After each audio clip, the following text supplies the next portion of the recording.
Hello friends, hope you all are good. I am also good. और students, आप कैसे हैं? होप करती हूँ आप अच्छे होंगे, मैं भी अच्छी हूँ।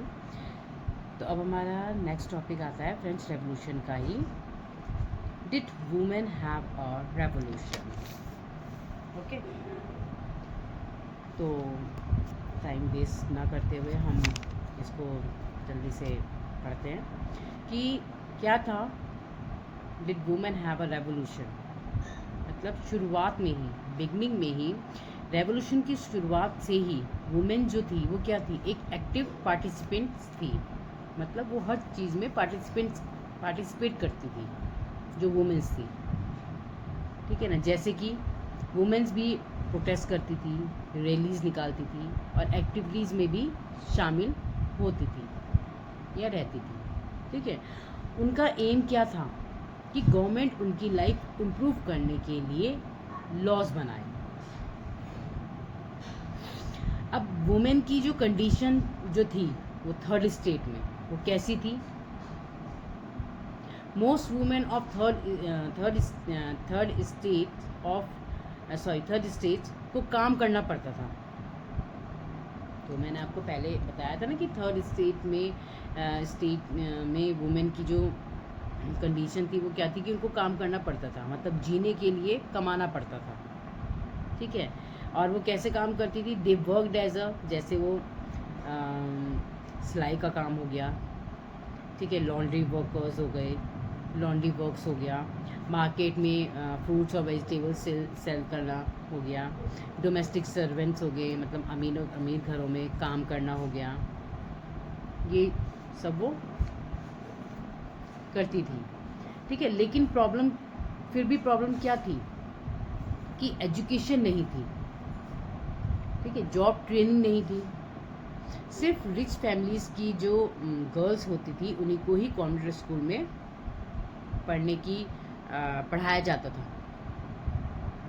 ठीक है, अब उनकी डेली लाइफ प्रॉब्लम क्या थी कि वर्किंग वुमेन को घर और बाहर दोनों संभालना पड़ता था, जैसे खाना बनाना, पानी लाना, रोटी ब्रेड लाना, बच्चों की देखभाल करना। और उनकी वेजेस, फिर भी उनकी वेजेस मीन्स सैलरी क्या थी, मेन से फिर भी कम थी। ठीक है, आए समझ में आपको? फिर क्या हुआ? Women's political actions. वुमेन्स ने क्या करा? पॉलिटिकल एक्शंस लिए। भाई जब उनको नहीं कुछ मिल रहा था इतना हार्ड वर्क करने के बाद भी, तो उन्होंने फिर पॉलिटिकल एक्शंस लिए। अपने राइट्स के लिए वुमेन ने पॉलिटिकल क्लब्स और न्यूज़पेपर्स क्या करे, स्टार्ट किए। फ्रांस में लगभग 60 वुमेन्स क्लब बने, जिसमें से सबसे फेमस क्लब कौन सा था? Society of revolutionary and Republican women. ठीक है, अब उनकी मेन डिमांड क्या थी कि वुमेन्स की मेन डिमांड थी सेम पॉलिटिकल राइट्स जैसे कि मेंस को मिले हैं वैसे ही वुमेन्स को भी मिलने चाहिए। तो जैसे कि राइट टू वोट, लेडीज़ों को, पुअर मतलब लेडीज़ का, हाँ, फीमेल्स को, पुअर लोगों को वोट देने राइट नहीं था, सिर्फ मेल्स को था, तो उनको ये राइट चाहिए था। फिर असेंबली में चुने जाने का राइट, फिर पॉलिटिकल ऑफिसेज होल्ड का राइट।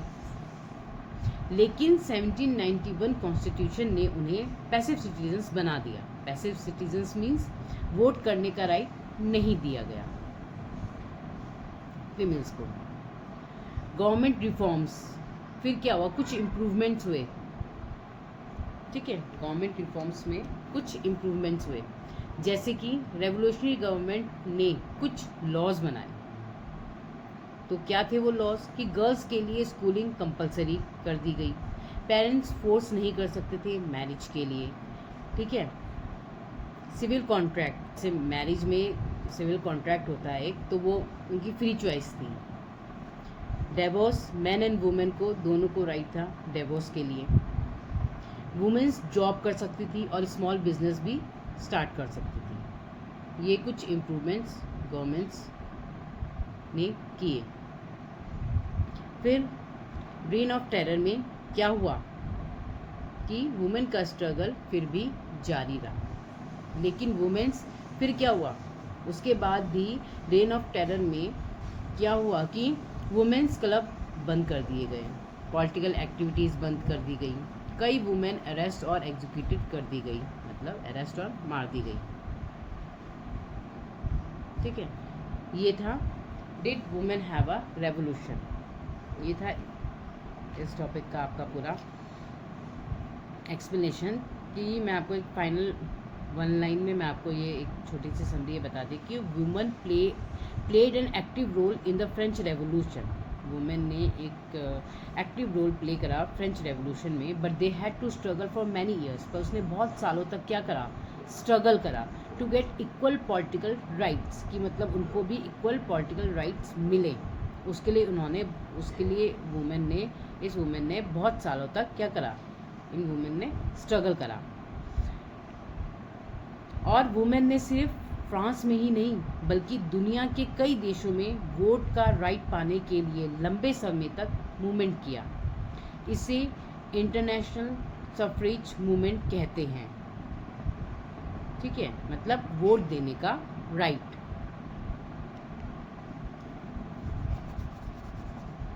आया समझ में कि इस वुमेन हैव अ रेवोल्यूशन, ये जो टॉपिक है इसका मेन एम क्या था कि वुमेन ने एक प्ले करा एक एक्टिव रोल फ्रेंच रेवोल्यूशन में, but they had to struggle for many years to get equal political rights. मतलब उसने किस चीज़ के लिए स्ट्रगल करा, इतने सालों तक किस चीज़ के लिए स्ट्रगल करा कि उनको भी वुमेन्स को भी एक इक्वल पॉलिटिकल राइट्स मिल सके और वोट देने का राइट मिल सके। इसलिए ये सारी लड़ाई थी कि उनको भी ये राइट्स मिल सके। वोट देने का उनको राइट्स नहीं था, उनको बिजनेस करने का कोई राइट नहीं था, अपना काम कुछ भी अपनी तरफ से कोई भी काम करने का कोई राइट्स नहीं था। उन चीज़ों के लिए ये जो वुमन थी ये लड़ी। आया समझ में? नहीं आया होगा तो आप पूछ सकते हैं, you can ask me any time, okay, message me और ask me if you have any doubt. I am always sitting you in front of you for solve your problem, okay? So अब जैसे इसमें ये है, इसमें एक आपको ये दिया ना सोर्स ई में आपको बताया गया है the life of a revolutionary women. मतलब क्या लाइफ थी रेवोल्यूशनरी वुमेन की, कौन थी ये ओलम्प दी कोज। ठीक है, इसमें एस क्या है, साइलेंट है। तो इसकी जो थी हु वाज शी, पहले तो यही बताओ कि ये थी कौन, ओलम्प दी कोज थी कौन। ओलम्प दी कोज एक इम्पॉर्टेंट रेवोल्यूशनरी वुमेन थी। ठीक है, ये क्वेश्चन आ भी सकता है आपके, उसमें पूछ सकते हैं कौन थी वो, हु वाज शी, क्या था उनका एम, क्या किया उन्होंने। ठीक है, जो फ्रेंच रेवोल्यूशन के टाइम पर पॉलिटिकली एक्टिव थी। क्या थी, एक इम्पॉर्टेंट रेवोल्यूशनरी वुमेन थी और फ्रेंच रेवोल्यूशन के टाइम पर पॉलिटिकली एक्टिव थी। 1748 से 1793 तक। व्हाट प्रॉब्लम डिड शी सी, मतलब क्या प्रॉब्लम्स उन्होंने देखी। उन्होंने नोटिस किया कि declaration of the rights of man and citizens में वुमेन्स को इंक्लूड नहीं किया गया था। उसने ये चीज़ें नोटिस करी। मींस मतलब बेसिक राइट्स सिर्फ मेंस को थे, वुमेन्स को नहीं थे। इस ओलम्प दी कोज ने ये चीज़ें नोटिस करी कि उनको क्या थे, बेसिक राइट्स सिर्फ मेंस को थे, वुमेन्स को नहीं थे। 1748 से 1793 के बीच उन्होंने ये चीज़ें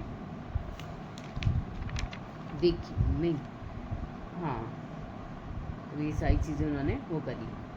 ठीक है, उसके बाद व्हाट डिड शी डू, उसने क्या करा। 1791 में उन्होंने एक डॉक्यूमेंट लिखा, क्या, declaration of the rights of man and citizens, कि उन्होंने अपने document declaration of the rights of women and citizens में कुछ बेसिक राइट्स लिखे थे। जो वुमेन्स को मिलने चाहिए थे।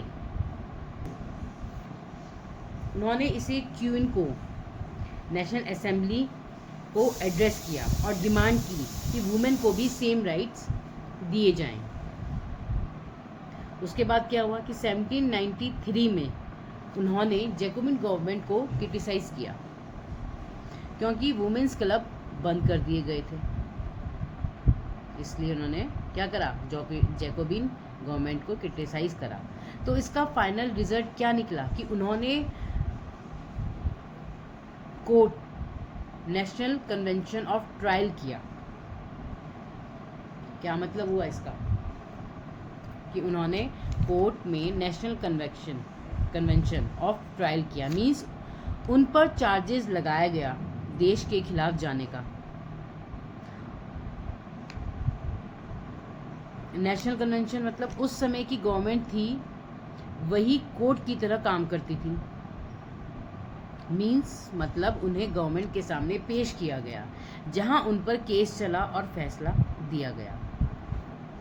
फिर भी नहीं समझ में आ रहा है तो सिंपल लैंग्वेज में आपको बताती हूँ कि उन्होंने नेशनल कन्वेंशन के सामने, उनको नेशनल कन्वेंशन के सामने ले जाया गया। मतलब नेशनल कन्वेंशन मतलब क्या था ये नेशनल कन्वेंशन? उस समय जो ये नेशनल कन्वेंशन जो था ना, ये एक तरह की गवर्नमेंट थी, मतलब वही कोर्ट की तरह काम करती थी। ठीक है, तो इन ओलंपी दी गोजेस को वहाँ पर ले जाया गया उसके सामने, जहाँ उनके ऊपर आरोप लगाकर उनका ट्रायल किया गया और फिर सजा दी गई। ठीक है, और फिर उन्हें एग्जीक्यूट कर दिया गया, मतलब मार दिया गया। ठीक है, क्योंकि वो देश के खिलाफ गई। ये थी ओलंपी दी गोजेस की कहानी, जो आपको सोर्स ई में जो ये the life of revolution of women है ना, इसको पढ़ लेना अच्छे से। इसमें से कुछ भी क्वेश्चन आपका मतलब इनके बारे में आ सकता है। ठीक है ना, कि वो कौन थी, क्या उनका एम था, ठीक है ना, क्या किया था उन्होंने। तो ये था। वन लाइन में आप ये भी कह सकते हैं कि Olympe de Gouges demanded equal rights for women but was executed. उन्होंने क्या करा, वन लाइन में भी आपका 2 मार्क्स में भी आ सकता है कि Olympe de Gouges demanded equal rights, मतलब उन्होंने डिमांड करी इक्वल राइट्स की फॉर वुमेन्स के लिए, बट एग्जीक्यूटेड, उनको एग्जीक्यूट कर दिया गया, मार दिया गया 1793 में फॉर अपोजिंग द गवर्नमेंट, क्योंकि वो गवर्नमेंट के खिलाफ गई। ठीक है, ये था। इसमें आपके बहुत सारे 2 मार्क्स के क्वेश्चन निकल सकते हैं कि women are equal to man, नहीं सॉरी कि मतलब मेन राइट्स क्या थे, इन्होंने मेन राइट्स क्या माने थे। Women are equal to man मतलब औरत आदमी के बराबर है। राइट टू फ्रीडम, वुमेन को भी फ्रीडम मिलना चाहिए। राइट टू प्रॉपर्टी, वुमेन को प्रॉपर्टी रखने का अधिकार हो। राइट टू सिक्योरिटी, वुमेन की सेफ्टी की रिस्पॉन्सिबिलिटी स्टेट की हो। राइट टू रेजिस्ट ऑपरेशन, अगर उनके साथ इनजस्टिस हो तो वह अपोज कर सके।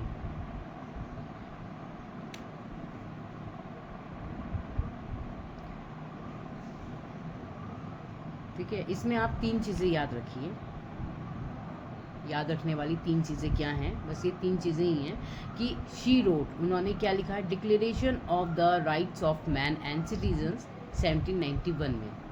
Second, she demanded equal rights for women. Third, she was executed in 1793, क्यों हुई, फॉर अपोजिंग द गवर्नमेंट, क्योंकि वो गवर्नमेंट के खिलाफ गई, इसलिए उसको मार दिया गया। ठीक है, तो ये था आपका did women have a revolution. अब आपका ये टॉपिक भी ख़त्म होता है, फिर आपका आता है नेक्स्ट टॉपिक है आपका द एवोल्यूशन ऑफ स्लेवरी। तो ये मैं आपको नेक्स्ट वीडियो में एक्सप्लेन करूँगी। होप आपको यहाँ तक समझ में आया हो। So thank you, bye.